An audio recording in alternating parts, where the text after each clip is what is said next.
PT AKR Corporindo Tbk telah berdiri sejak tahun 1960, memiliki bisnis model infralogistik berupa kimia dasar yang telah menyumbang pendapatan 19%, dan BBM industri telah menyumbang pendapatan 73%. Segmen lainnya, BBM retail dan pelumas, autur, dan jasa logistik pihak ketiga. Bukan cuman itu aja loh bisnis yang digeluti oleh PT AKR Corporindo Tbk, ada kawasan industri, pelabuhan, dan utilitas. Terdapat 3 pendorong pertumbuhan masa depan. Yang pertama, perdagangan dan distribusi industri, yang kedua, retail dan aviasi, dan yang terakhir ada kawasan industri JIIPE. JIIPE merupakan pengembangan kekuatan inti AKRA dalam pelayanan penyaluran logistik dengan menyediakan kawasan industri. Penyumbang laba bruto AKRA, logistik 6%, pabrikan 4%, perdagangan dan distribusi 79%, dan kawasan industri 11%. Saham AKR Corporindo ini sudah melantai di Bursa Efek semenjak 3 Oktober 1994. Jadi, kamu bisa deh beli saham perusahaan ini. Bagaimana prospek saham AKRA ke depan? Yuk, simak interview bersama CEO Direktur AKR Corporindo bersama Ellen May. Saya Haryanto Adikusumo sebagai Presiden Direktur AKR Corporindo Tbk.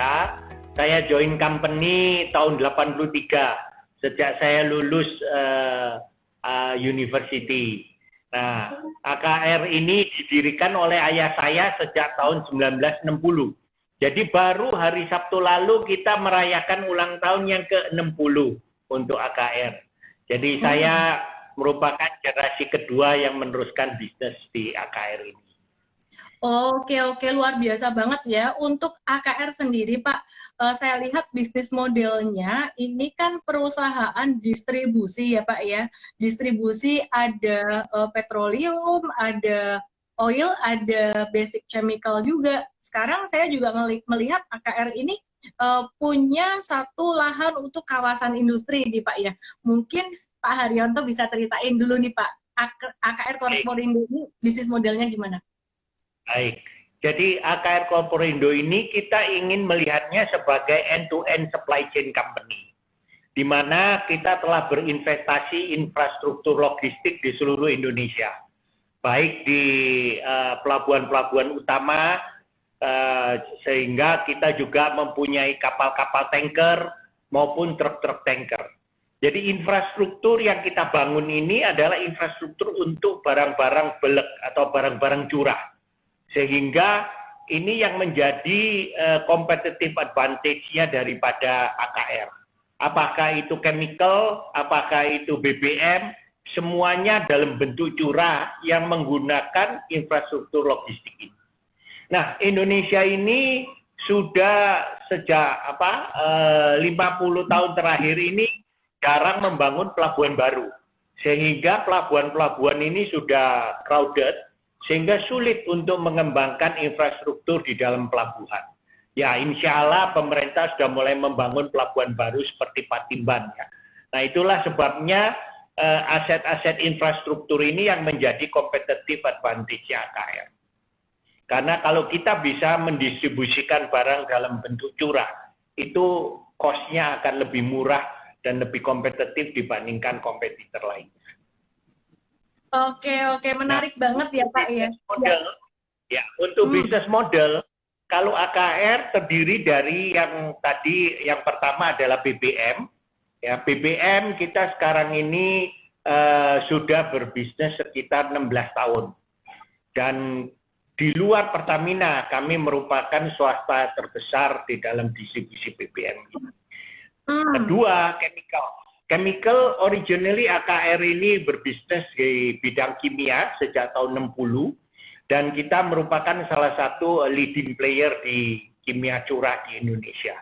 Kembali lagi, kedua produk ini memakai infrastruktur logistik kita. Yang ketiga, selain kita pakai sendiri, logistik kita juga kita sewakan ke pihak ketiga. Nah, ini yang juga memberikan kontribusi yang cukup baik sebagai profit kita.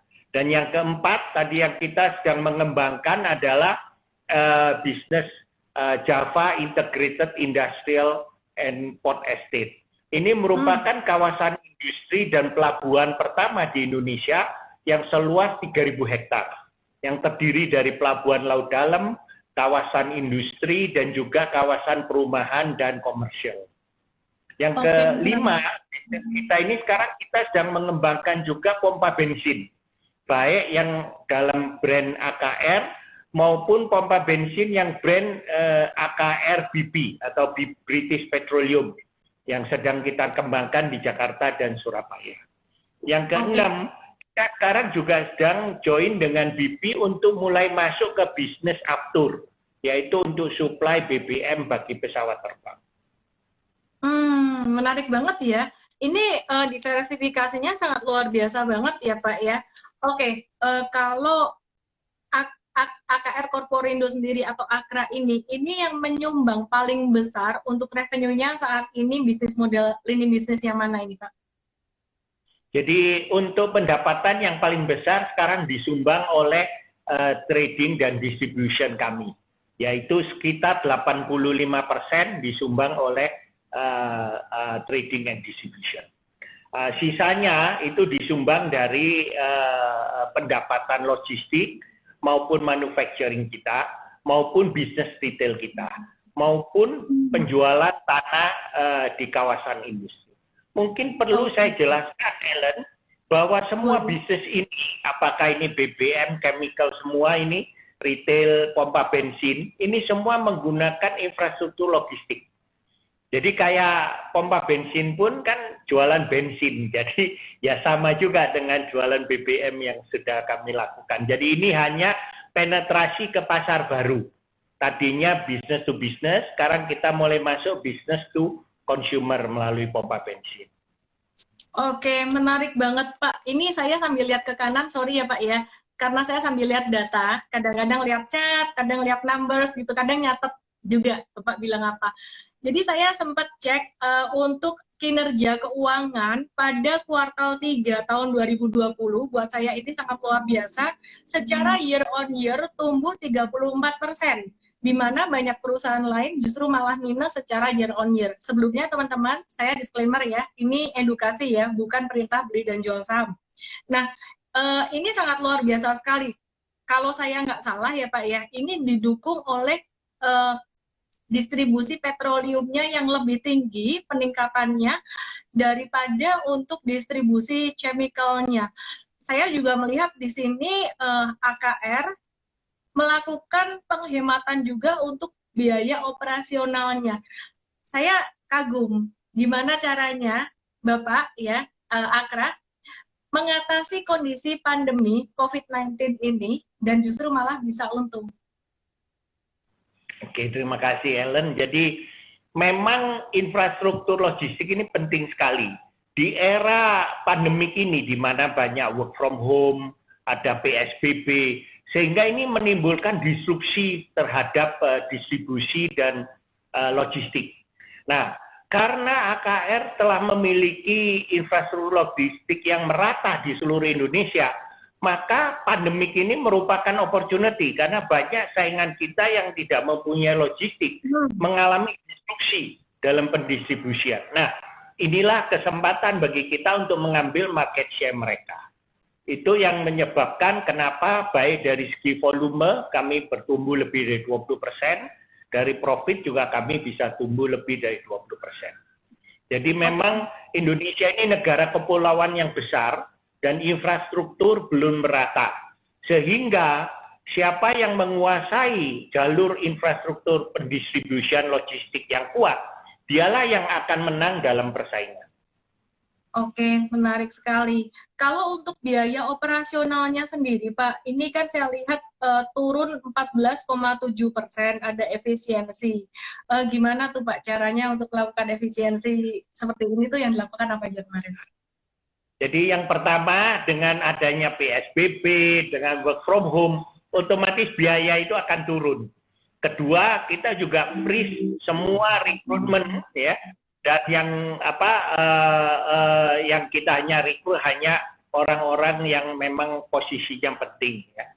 Yang ketiga, sehingga dengan peningkatan daripada volume ini juga menimbulkan ekonomi soft skill. Jadi kalau dilihat AKR ini memang semua produk yang kami jalankan itu kami memiliki market share either number one or number two. Kenapa? Karena kita percaya bahwa kalau kita mempunyai market share yang besar, kita adalah leading player, maka customer akan membutuhkan kita. Sehingga kita memiliki lebih bagus bargaining terhadap prinsipal maupun terhadap customer. Jadi itu sebabnya kita bisa meningkatkan efisiensi dan mengurangi biaya. Menarik ya, Pak. Bicara tentang kawasan industri yang dimiliki oleh AKR Corporindo. Nggak banyak teman-teman investor retail yang tahu bahwa AKR ini punya lini bisnis yang ini nih agak berbeda nih. Taunya mereka distribusi gitu ya. Nah, kalau saya perhatikan untuk JIIPE ini Omnibus Law akan berdampak sangat positif sekali untuk JIIPE ya. Mungkin sedikit data yang perlu saya sampaikan ke teman-teman semua, saya bacain data dikit ya Pak ya, izin ya. Oke. Ya. Jadi teman-teman, untuk kawasan industri yang dikembangkan oleh AKR Corporindo, namanya JIPE, ini penjualannya pada kuartal ketiga tahun 2020 sudah mencapai 17 hektar. Ini 2 kali lebih tinggi daripada penjualan pada full year 2019 yang angkanya 8 hektar. Nah, jadi kita melihat ini sangat bagus sekali untuk tahun 2021 nanti, di mana Omnibus Law akan semakin gencar diterapkan. Sekali lagi teman-teman, disclaimer, ini edukasi ya teman-teman ya, bukan saya lagi ini ngepromomin sama Matra gitu.